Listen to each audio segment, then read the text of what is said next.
Halo, assalamualaikum. Sebelum Anda memutuskan untuk membeli OnePlus Nord N100 ini, baiknya Anda jawab beberapa pertanyaan dari saya berikut ini. Apakah Anda sudah coba Realme C17? Jika sudah, apakah Anda puas memakainya? Jika puas, stop di sini.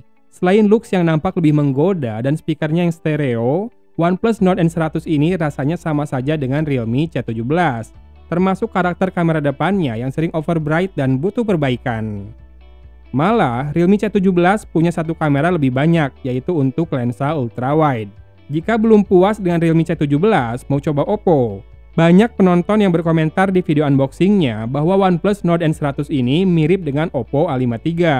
Keunggulan Oppo A53 ini, resolusi kamera depannya 2 kali lipat lebih tinggi dari Nord N100 maupun Realme C17. Sisanya kebanyakan sama ya. Snapdragon 460, layar 6,5 inci HD Plus 90Hz, baterai 5000 mAh dan fast charging 18 Watt. Untuk variasi RAM dan storage, Realme C17 dan Oppo A53 punya pilihan yang lebih beragam hingga 6GB RAM dan 256GB untuk storage. Tak seperti Nord N100 yang hanya tersedia dalam varian RAM 4GB dan storage 64GB. Kalau melihat apa yang ditawarkan di atas kertas berbanding harga, saya rasa Realme C17 nampak memimpin klasemen. Realitanya saya kurang yakin sih, karena tak pernah mencoba langsung Oppo seri A sama sekali. Satu yang harus diakui, finishing dan looks dari OnePlus Nord N100 ini rasanya masih setingkat lebih baik dari saudara-saudarinya.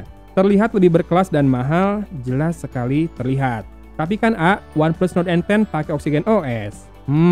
Sepemakaian saya, ColorOS makin kesini makin banyak kemiripan dengan Oxygen OS kok. Mungkin belum sampai 50% mirip sih, namun ColorOS terus membaik UX-nya sejak dari versi yang 6 lalu ya. Realme UI, memang ada bedanya sama ColorOS. Benar, selama ini saya menilai Oxygen OS sebagai UI yang nyaman untuk digunakan. Namun jangan lupa, kebanyakan device OnePlus punya dapur pacu kelas atas ya, bukan Snapdragon 460 yang buat Antutu saja harus download dulu Antutu 3D Lite ya. Walau ini sebetulnya sesuai buat level harganya, rasanya takkan memberikan experience yang sama smooth seperti device OnePlus lain yang saya coba sebelumnya. Anyway, unit N100 yang saya dapat nggak bisa terima sinyal jika saya pasangkan 2 SIM card.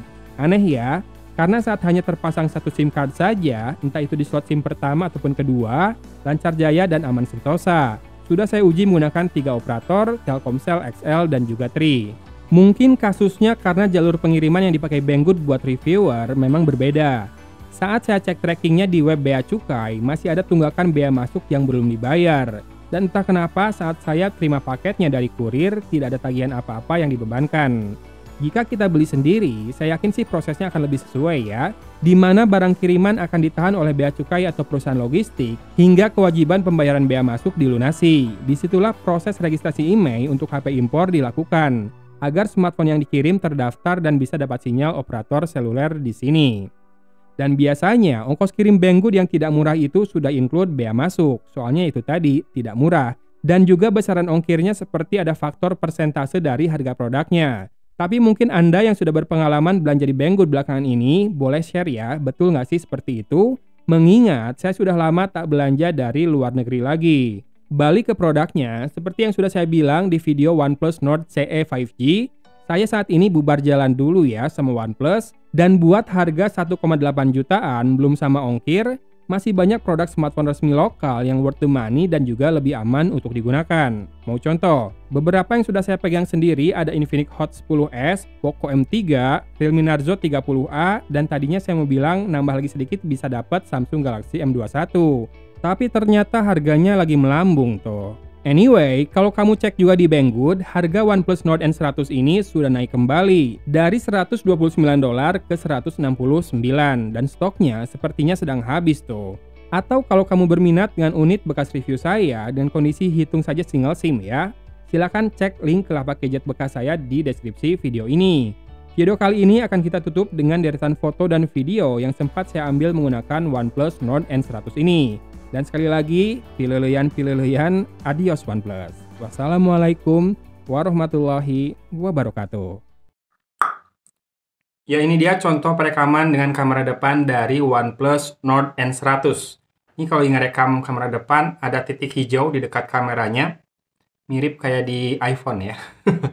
Dan ini jaraknya cukup dekat. Kalau mau dilebarin lagi bisa, cukup wide ya kameranya.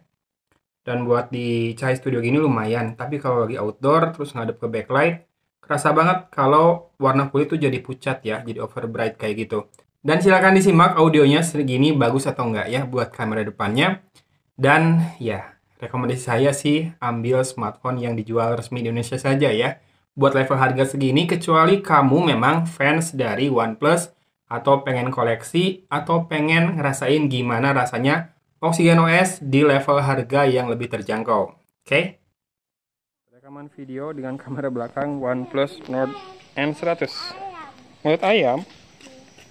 Sepedanya? Sepedanya gimana? Iya bedanya. Nah ayam pop. Mana ayam? Ini kamera depannya. Oh, ada gelap di wajah. Mungkin karena pakai masker juga, putih lagi maskernya. Kita coba pencahayaan yang rada pas. Susah. Nggak ada ayam. Ini juga. Nggak ada ayam kak. Oke, tanpa masker. Ada mending sedikit.